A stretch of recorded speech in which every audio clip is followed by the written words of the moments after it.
मसीह खुदाम के अज़ीम जलाली और बाबरकत नाम में तमाम बैतलहम टेलीविज़न देखने वालों को मेरी तरफ से सलाम। मैं शुक्रगुज़ार हूँ अपने प्यारे भाई सरफराज बशीर साहब का और उनके साथ उनकी सारी टीम का, जिन्होंने ये मौका मुझे दिया कि मैं उनके टेलीविज़न के तवस्सुत से मेरे अज़ीज़ों आपके साथ खुदा के कलाम मुक़द्दस की बातों को बांट सकूं, कलाम मुक़द्दस की बातों को शेयर कर सकूं। और सबसे बढ़कर मैं शुक्रगुज़ार हूँ खुदाए कदूस का, जो ऐसे मौके हमें अता करता है कि जब हम खुदा के कलाम को इस ज़मीन पर रहते हुए शेयर करते, उसकी मुँह की बातों को एक दूसरे के साथ शेयर करते हैं, तो खुदा बाप, खुदा बेटे और खुदा रूहुल कुद्स के लिए मेरा दिल शुक्रगुजारी से भरा हुआ है। और मेरे अज़ीज़ों, आज हम थोड़े वक्त के लिए बाइबल मुक़द्दस में से चंद एक बातों पर मिलकर गौर करेंगे, मिलकर सीखेंगे, ताकि कलाम मुक़द्दस की ये बातें मेरे और आपकी ज़िंदगी के लिए बरकत का वसीला, बरकत का सबब बने और मैं और आप कलाम मुक़द्दस की इन बातों के ज़रिए से तरक्की पाएं, ताकत और ज़ोर हासिल करें और इस ज़मीन पर रहते हुए अपने खुदा बाप को और अपने खुदावंद यीशु मसीह को और रूहुल कुद्स को इज्जत और जलाल देते रहें।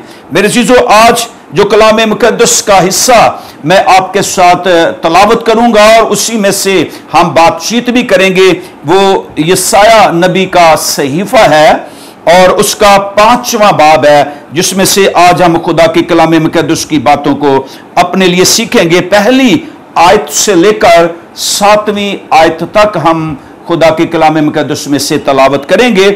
मेरे साथ आप बाइबल मुक़द्दस को खोल सकते हैं, खोलिए और हम मिलकर इसे तलावत करेंगे।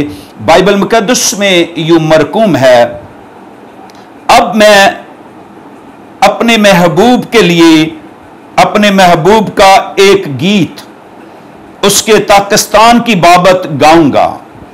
मेरे महबूब का ताकिस्तान एक जरखेज पहाड़ पर था और उसने उसे खोदा और उससे पत्थर निकाल फेंके और अच्छी से अच्छी ताकें उसमें लगाईं और उसमें बुर्ज बनाया और एक कोलू भी उसमें तराशा और इंतजार किया कि उसमें अच्छे अंगूर लगें, लेकिन उसमें जंगली अंगूर लगे। अब यरूशलेम के बशिंदों और यहूदा के लोगों, मेरे और मेरे ताकिस्तान में तुम ही इंसाफ करो कि मैं अपने ताकिस्तान के लिए और क्या कर सकता था जो मैंने ना किया, और अब जो मैंने अच्छे अंगूरों की उम्मीद की तो इसमें जंगली अंगूर क्यों लगे। मैं तुमको बताता हूं कि अब मैं अपने ताकिस्तान से क्या करूंगा।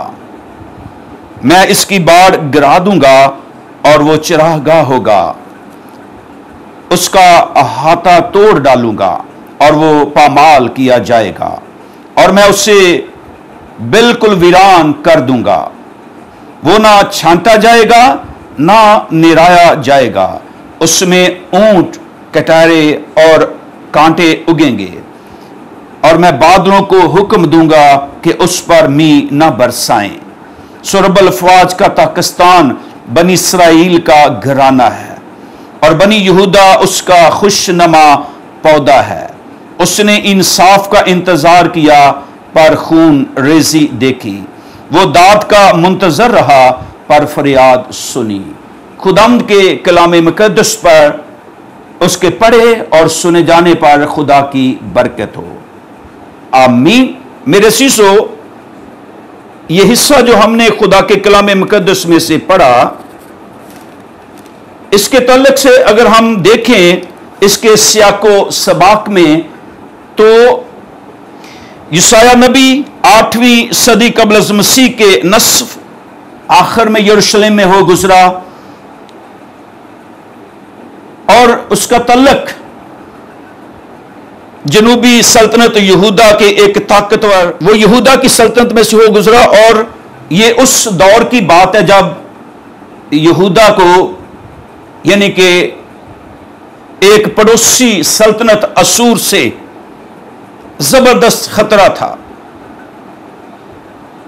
यशायाह ने देख लिया कि यहूदा की जिंदगी को हकीकी खतरा सिर्फ असूर की ताकत से नहीं, बल्कि कौम का अपना गुनाह है और खुदा की नाफरमानी और खुदा पर तवक्कुल का ना होना असल खतरा है।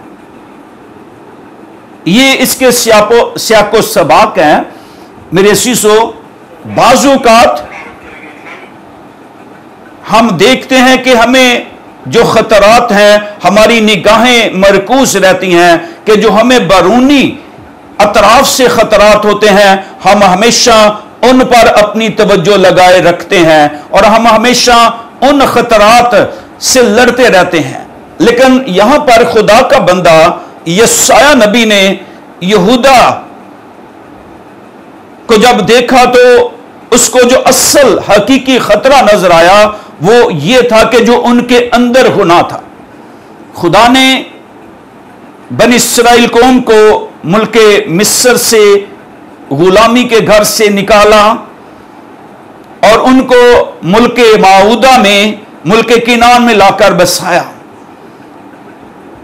और खुदा ने उनसे तवक्को की कि वो उसकी इबादत करेंगे, उसकी परस्तिश करेंगे, उसकी सिताइश करेंगे और सिर्फ उसी को जलाल देंगे। लेकिन मेरे अज़ीज़ो, बाइबल मुकद्दस की तारीख को जब हम पढ़ते हैं तो हमें पता चलता है कि उन्होंने खुदा के खिलाफ बदी की, उन्होंने गैर माबूदों की परस्तिश की, उन्होंने गैर माबूदों को पूजा। और ये आज भी बेसिक यही है। बाज़ औक़ात हम खुदा के लोग होते हुए, हम ईमानदार होते हुए खुदा के साथ तो चल रहे होते हैं, खुदा के साथ जिंदगी बसर कर रहे होते हैं, लेकिन इसके बावजूद अंदरूनी तौर पर हमारी जिंदगियों में कहीं ना कहीं गुनाह छुपा हुआ होता है। और यशायाह के 5वें बाब में बड़ी खूबसूरती के साथ यशायाह जो है वो खुदा के उस किए हुए काम के बारे में बताता है जो उसने बनी इस्राएल के लिए किए, जो उसने अपने लोगों के लिए किए। उसने, अगर हम बाइबल मुकद्दस को पढ़ते हैं तो हमें पता चलता है कि उसने कहा इस्राएल मेरा बेटा है। फिर खुदा की जगह कहता है मैं मिस्र से एक ताक लेकर आया। और यहां पर भी ताकिस्तान का जिक्र है, अंगूरों के बाग का जिक्र है। और मेरे अज़ीज़ों, यशायाह बड़ी खूबसूरती के साथ इस हिस्से में हमें बयान करता है और इस्राएल के उस गुनाह को एड्रेस कर रहा है जो उनके अंदर पल रहा था। बेशक वो खुदा के साथ तो जुड़े हुए थे, बेशक वो खुदा के साथ तो कनेक्टेड थे, वो खुदा के लिए काम तो कर रहे थे, वो खुदा के लिए फ्रूट तो ला रहे थे, लेकिन बाइबल मुकद्दस में लिखा है कि उनका जो फ्रूट था, उनके जो अंगूर थे वो जंगली थे। खुदा तवक्को कर रहा था कि मेरे लोग जो हैं वो अच्छा फ्रूट लेकर आए, मेरे लोग जो हैं वो गुड फ्रूट लेकर आए, लेकिन उनकी जिंदगियों में जंगली अंगूर थे। और खुदा के थोड़ी देर के लिए हम खुदा के किए हुए काम पर गौर करेंगे कि खुदा ने जो काम इस्राएल के लिए किया। तो बाइबल मुकद्दस में दूसरी आयत को जब हम पढ़ते हैं तो लिखा है कि और उसने उसे खोदा और उससे पत्थर निकाल फेंके और अच्छी से अच्छी ताकें उसमें लगाई। 3 काम जो हमें यहां पर नजर आते हैं खुदा ने किए। और फिर चौथा काम उस लिखा है कि उसने एक बुर्ज भी बनाया, एक टावर अपने पाकिस्तान के मिड में उसने दरमियान में एक टावर बनाया, एक बुर्ज बनाया। और फिर कहता है और एक कोलू भी उसमें तराशा। ये खुदा का काम है जो उसने अपने लोगों के लिए किया। और बाइबल में लिखा है उसने इंतजार किया कि उसमें अच्छे अंगूर लगेंगे, जो पाकिस्तान उसने लगाया। यशायाह बयान करता है मेरे महबूब का जो पाकिस्तान है वो एक जरखेज पहाड़ पर है, ऐसी जमीन जिसमें पौधे जो हैं वो पिनकते हैं, वो बढ़ते हैं, वो फ्लोरिश करते हैं और फ्रूटफुल होते हैं। ऐसी जगह खुदा ने अपने लोगों को अपॉइंट किया, अपने लोगों को लगाया और उनके लिए खुदा ने काम किया। ये ऐसे ही है कि मेरे अजीजों, जब खुदा चुनता है, खुदा ने जब अपने लोगों को चुना तो खुदा ने उनकी जिंदगियों में अपने हाथों से काम किया। खुदा ने उन्हें अपने हाथों से तरतीब दिया। खुदा ने अपने हाथों से उन्हें खूबसूरत बनाया। बड़ी खूबसूरती के साथ यसाया इस बात की मंजर कशी कर रहा है कि किस तरह खुदा ने अपने लोगों के लिए काम किया। कहता है उसने उसे खोदा। खोदने का मतलब है उसने गहरा, मिट्टी को गहरा किया, और मिट्टी के अंदर जितने भी पत्थर थे, जितनी भी ठोस और सख्त चीजें थी जो कि अंगूरों के लिए नुकसानदेह हो सकती थी, जो ताक के लिए नुकसानदेह हो सकती थी, खुदा ने उन सारी चीजों को बाहर निकाल दिया। बाइबल में अगर हम इंग्लिश की बाइबल में पढ़े तो उसने वहां लिखा है कि उसने उस सारे को क्लियर किया, उस सारी जगह को क्लियर किया अच्छी तरह, और उसके बाद उसने अच्छी से अच्छी ताकें लगाई वहां पर। इसका मतलब है उसने अच्छे अंगूर, पहले उसने उसे जगह को बनाया, फिर अच्छे अंगूर। खुदा ने उन ताकों को लगाने के बाद एक बुर्ज बनाया, एक टावर उसके मिड में खड़ा किया। इसका मतलब है खुदा ने सिर्फ बाग लगाने के बाद उसे छोड़ नहीं दिया, बल्कि ये बुर्ज जो है, ये टावर जो है, ये प्रोटेक्शन को जाहिर करता है। जब खुदा किसी को चुनता है तो खुदा उसको प्रोटेक्ट करता है। और दूसरी बात, उसने एक कोहलू उसमें तराशा ताकि वो एक बेहतरीन वाइन तैयार कर सके, और ये खुदा ने बनाया।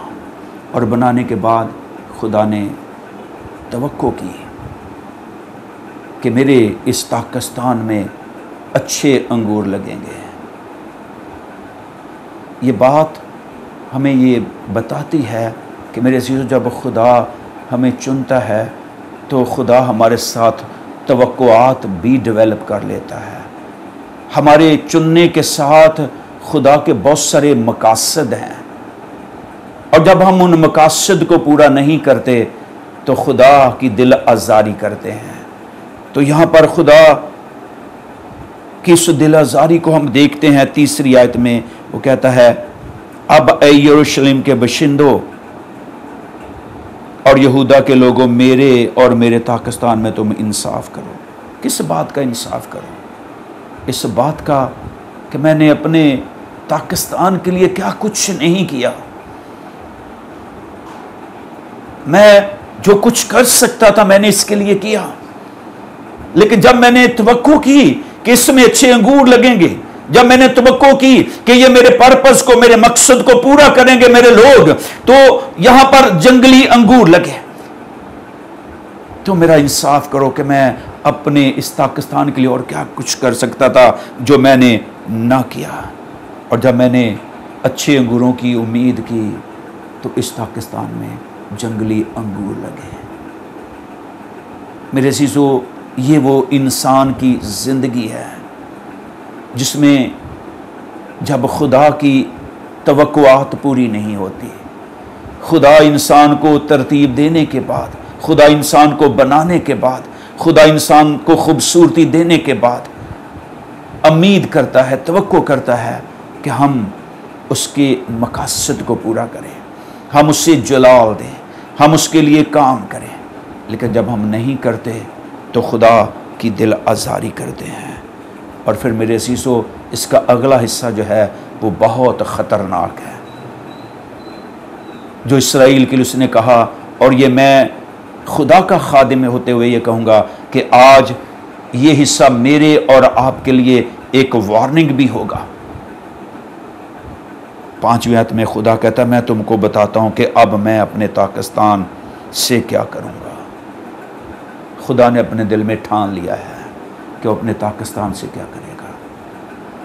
कहता मैं इसकी बाढ़ गिरा दूंगा, इसकी बाउंड्री वाल तोड़ दूंगा मैं, और ये चरागाह होगा, इसमें जो मर्जी जानवर आकर चरेगा, कोई प्रोटेक्शन नहीं, कोई सेफ्टी नहीं। अब ये चीजें इनसिक्योर हो जाएंगी, सिक्योरिटी खत्म हो जाएगी, बाउंड्री वॉल टूट जाएगी, मैं ढा दूंगा उसे और इसका अहाता मैं तोड़ डालूंगा और वो पेमाल होगा, परागंदा हो जाएगा, कोई पूछने वाला ना होगा और मैं उसे बिल्कुल वीरान कर दूंगा। ये खुदा कह रहा है, मैं उसे बिल्कुल वीरान कर दूंगा। अगर खुदा के हाथ इंसान को बनाते हैं, खुदा के हाथ इंसान को तैयार करते हैं, तरतीब देते हैं, लेकिन जब वो इंसान खुदा के मकसद को पूरा नहीं करता तो खुदा के वही हाथ इंसान को वीरान भी कर देते हैं। कहता वो ना छांटा जाएगा ना निराया जाएगा, इसका मतलब उस पर कोई तवज्जो नहीं दी जाएगी, उस पर कोई मेरा फोकस नहीं होगा, ना मैं तवज्जो करूंगा उस पर, ना मेरे हाथ उस पर काम करेंगे। उसे छांटा नहीं जाएगा, उसे नराया नहीं जाएगा। और अब उसका ये हाल होगा, उसमें ऊंट कटारे और कांटे उगेंगे और मैं बादलों को हुक्म कर दूंगा कि उस पर मी ना बरसाएं। ये खुदा का हुक्म है। मैं, खुदा कहता मैं हुक्म करूंगा कि बादलों को इस बाग पर मी ना बरसाएं। और आप जानते हैं कि बादलों का बरसना, बारिश का होना बरकत को जाहिर करता है, बरकत का पेश खैमा है मेरे अज़ीज़ों। और 7वीं आयत में खुदा कहता है सो रब्बुल फ़वाज का पाकिस्तान बनी इसराइल का घराना है और बनी यहूदा उसका खुशनुमा पौधा है। इस पूरे पाकिस्तान की जो स्टोरी है ये बनी इसराइल की स्टोरी है, ये यहूदा के घराने की स्टोरी है, ये यहूदा के घराने के लोग हैं, ये बनी इसराइल के लोग हैं, ये जो पाकिस्तान है। और खुदा इस कलाम में उन्हें एड्रेस कर रहा है। और इसी हवाले में खुदा आज के ईमानदारों को भी एड्रेस कर रहा है। बड़ा खूबसूरती से यूहन्ना उसके 15वें बाब में यीशु मसीह ने उसकी गालबन 16वीं आयत में कहा कि तुमने मुझे नहीं चुना, मैंने तुम्हें चुना है और मैंने तुम्हें मुकर्रर किया कि तुम फल लाओ और तुम्हारा फल कायम रहे। और उसकी पहली आयत में कहता है कि मैं अंगूर का हकीकी दरख्त हूँ और तुम मेरी डालियाँ हो और मेरा बाप बागबान है, गार्डनर है मेरा बाप। मेरा बाप पाकिस्तान को लगाने वाला है। सो मेरे अज़ीज़ों, मेरी बहनों, मेरे भाइयों, तमाम ईमानदारों, मुक़द्दसीनों, इस बात को बड़े गौर और ध्यान से सुनिए। जहां खुदा ने मुझे और आपको चुना है, जहां खुदा ने मुझे और आपको बुलाया है, उसने इस जमीन के करोड़ों और अरबों लोगों में से मुझे और आपको चुना है और मेरे और आपकी जिंदगी पर अपने हाथों से काम किया है। मुझे और आपको अपने हाथों से उसने संवारा है। और जब उसने ऐसा किया है तो उसके पीछे मेरे अजीज उसका एक मकसद है। जब हम उसके मकसद को पूरा नहीं करते तो खुदा की दिल आज़ारी होती है और बाज़ औक़ात खुदा सज़ा का हुक्म दे देता है। आज हम दुनिया में देखते हैं, आज हम कलीसियाओं में देखते हैं कि बाज़ औक़ात हम काम तो कर रहे हैं, यहाँ पर ये जो फ्रूट है, फ्रूट तो लगा है, लेकिन खुदा की रज़ा के मुताबिक नहीं, उसकी रिक्वायरमेंट के मुताबिक नहीं है। इसका मतलब क्या है? बाज़ औक़ात हम काम तो कर रहे होते हैं, काम करना कोई बड़ी बात नहीं है, हम मिनिस्ट्री तो कर रहे होते हैं, हम खिदमत तो कर रहे होते हैं, हम भूखों को खाना तो खिला रहे होते हैं, हम नंगों को कपड़े ते पहना रहे होते हैं और हर वो हम काम कर रहे होते हैं। लेकिन सोचने और समझने की जरूरत यह है कि क्या मेरा किया हुआ काम खुदा को इंस्पायर कर रहा है, खुदा मेरे काम को पसंद कर रहा है, मेरा किया हुआ काम खुदा के हुजूर में मकबूल ठहर रहा है, मेरा किया हुआ काम खुदा को पसंद है, क्या मेरा काम जो है वो जंगली अंगूरों की मानत तो नहीं, खुदा मेरी जिंदगी से अच्छे फ्रूट की तवक्को करता है, खुदा मेरे बदन से अच्छे अंगूरों की तवक्को करता है, खुदा मेरी जिंदगी से अच्छे कामों को रिक्वायर करता है। जब उसने मुझे तरतीब दिया, उसने मुझे बनाया, उसने मुझे निजात दी, उसने मुझे अपने बेटे के खून से पाक किया, उसने मुझे रास्तबाजी का लिबास पहनाया, तो इसके साथ खुदा की रिक्वायरमेंट मेरे लिए है कि मैं उसकी मर्जी के मुताबिक काम करूं, ना सिर्फ काम करूं बल्कि उसकी मर्जी के मुताबिक काम करूं। और मेरा किया हुआ काम खुदा की निगाह में जब तक मकबूल नहीं होगा, मैं बरकत नहीं पा सकता। मुझे और आपको मेरे अजीजों अपनी अपनी जिंदगी को वॉच करना होगा, मुझे और आपको अपनी अपनी जिंदगी को देखना होगा। हम हमेशा दूसरों की जिंदगियों को देखते हैं कि दूसरा किस तरह का काम कर रहा है, और दूसरे के कामों में हम हमेशा कीड़े निकालते हैं, दूसरे के कामों में हमेशा हम ऐसी बातें कहते हैं, नो ऐसा नहीं, ये टोटली रॉन्ग है। मुझे और आपको अपनी अपनी जिंदगी को वॉच करना होगा कि मैं जो काम कर रहा हूं, मेरा काम खुदा के हुजूर में मकबूल हो रहा है कि नहीं। मेरी भूखों को खाना खिलाना, मेरा नंगों को कपड़े पहनाना, मेरा मिनिस्ट्री करना, मेरे बड़े बड़े क्रूसेड्स, मेरी बड़ी बड़ी मीटिंग्स, मेरे बड़े बड़े सेमिनार्स, ये सारा कुछ खुदा के हुजूर में मकबूल नहीं होगा तो खुदा हमारे साथ यही करेगा जो यहाँ इस हवाले में लिखा है। कहता है कि मैंने अच्छे अंगूरों की उम्मीद की और मेरे पाकिस्तान में जंगली अंगूर लगे, और अब मैं अपने इस पाकिस्तान से क्या करूँगा, मैं तुम्हें बताता हूँ। इस्राएल के लोगों, यहूदा के लोगों, मैं तुम्हें बताता हूँ कि मैं अपने पाकिस्तान से क्या करूँ। और आज खुदा हमें भी यही कह रहा है, हाय मेरे बच्चों, आए मेरे बेटे और बेटियों, मैं तुम्हें बताता हूँ कि जो लोग अच्छा फल नहीं ला रहे, मैं उनके साथ क्या करने को। मैं और आप जानते हैं कि मेरा खुदा रहीम है, करीम है, वो फजल करता है, लेकिन एक बात अपने ज़हन में बिठा लीजिए, खुदा कभी भी गुनाह से कंप्रोमाइज़ नहीं करता।